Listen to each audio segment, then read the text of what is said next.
estão assim, pequenininhas, elas dão muito trabalho. Nos primeiros dias, a temperatura da granja tem que ser mantida em 38 graus. Na fase de recria ou crescimento, o indicado é colocar no máximo 50 aves por metro quadrado. As cortinas de lona protegem as codornas do vento. Com a água e a alimentação, ainda mais cuidado. Nos primeiros dias a gente usa uma bandeja, ela come praticamente no chão. Aí aquilo aí ela suja ali dentro, a gente usa um jornal, né? Aí você tira o jornal, a bandeja fica mais limpa. Aí põe outra ração nova, 2, 3 vezes por dia. No início, então, é muito trabalho, né? Bastante. Ela começa a facilitar o manejo a partir de 7 dias, né? Aí já entra bebedouro mais automático, comedouro, aí já facilita um pouco. Aí com 4 dias a gente tira o forro, né, de pano, que a gente usa um pano. A gente tira esse forro e ela fica nessa cama de serrais. Para facilitar o manejo e evitar que elas fujam, é comum cortar as penas de uma das asas. E a partir do 18º dia, cortar a pontinha do bico. Por que tem que cortar o bico, Paulo? Para evitar dela dar canibalismo, né? Agredir a outra e selecionar a ração também, que ela seleciona muita ração.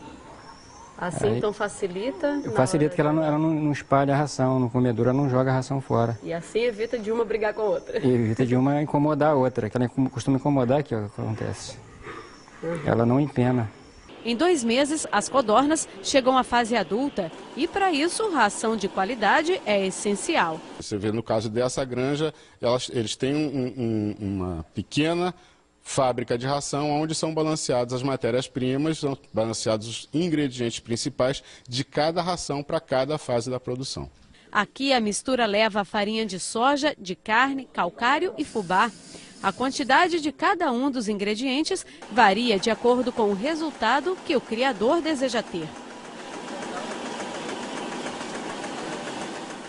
A criação de codornas, né, como a avicultura comercial de uma maneira geral, ela está bem definida em termos do que há de exigências e necessidades das aves em cada fase de produção. Na fase inicial, que é aquela fase de crescimento, há uma necessidade grande do desenvolvimento de ossos, desenvolvimento de músculos, desenvolvimento da ave como uma maneira geral. Após essa fase, ela entra na fase de produção e aí a demanda grande é por um elemento chamado cálcio, que é um mineral que vai ser o grande diferencial de uma ração para outra. Lógico que os teores de proteína e energia também são diferentes nessas rações. Na fase de postura de ovos, elas ficam em gaiolas que têm, em média, 1 metro de comprimento e 35 centímetros de largura.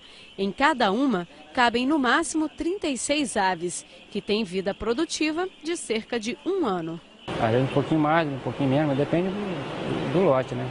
Tem um lote que não vai bem, você descarta ele mais cedo.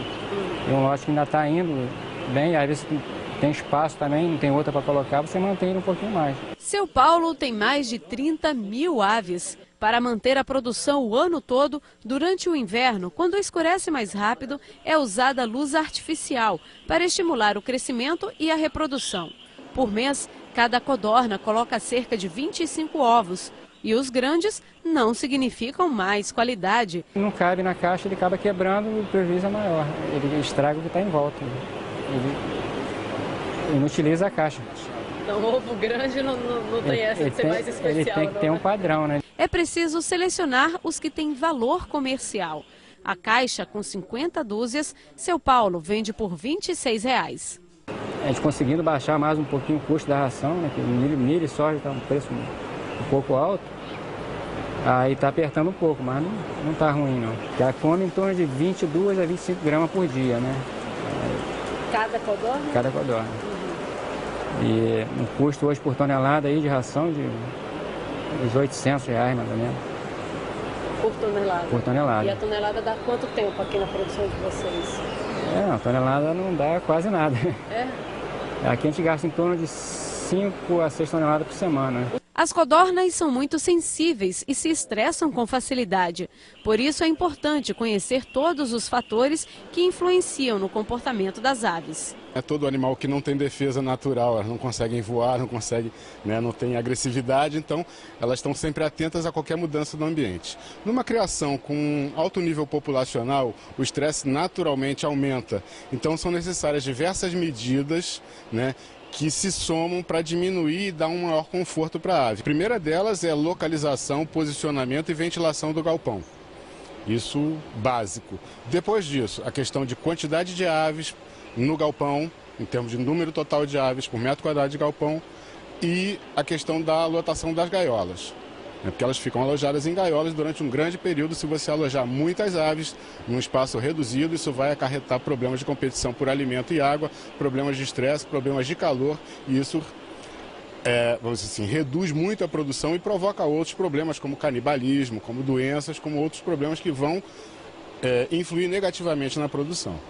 Diminui mesmo a quantidade de ovos que a codorna consegue colocar, chega num ponto até dela não colocar ovo de tanto estresse? Chega ao ponto de morrer de estresse. Nesta propriedade são usados 3 tipos de galpão. No mais antigo, as gaiolas ficam umas em cima das outras. Neste outro, são colocadas em degraus. A forma de organizar as gaiolas permite um aproveitamento maior da criação de codornas.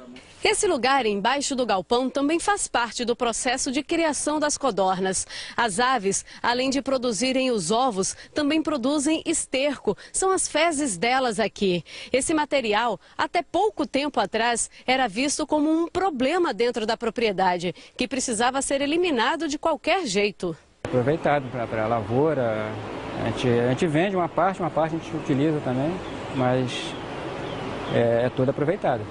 Dá um certo trabalho, você tem que secar ele, não deixar lama, essas coisas, mas a gente consegue um retorno com o esterco também. Agora, o esterco é recolhido e usado como adubo no pomar.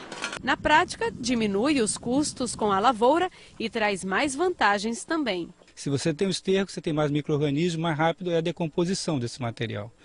E a outra grande vantagem é que no esterco já vem vários nutrientes que você compraria, né, nos adubos minerais. E com isso você tem uma redução bastante significativa dos adubos solúveis que são aplicados no solo. Outra grande vantagem é como você tem adubos que são orgânicos, a mineralização é mais lenta. Então, quando você pega um adubo nitrogenado e coloca no solo, ele vai ficar prontamente disponível para a planta. Então, ele se perde com mais facilidade e acaba também causando problemas de resíduos, de intoxicação e contaminando o solo. Resultado a olhos vistos, frutas robustas e produtor satisfeito. Foi uma combinação que deu certo, então, né? Da criação da codorna com a produção de limão, né? Deu. Tá funcionando. Até agora, até o momento, tá dando bastante certo. Um ajuda a empurrar o outro. E aí é bom para o produtor, né? Verdade. É isso aí.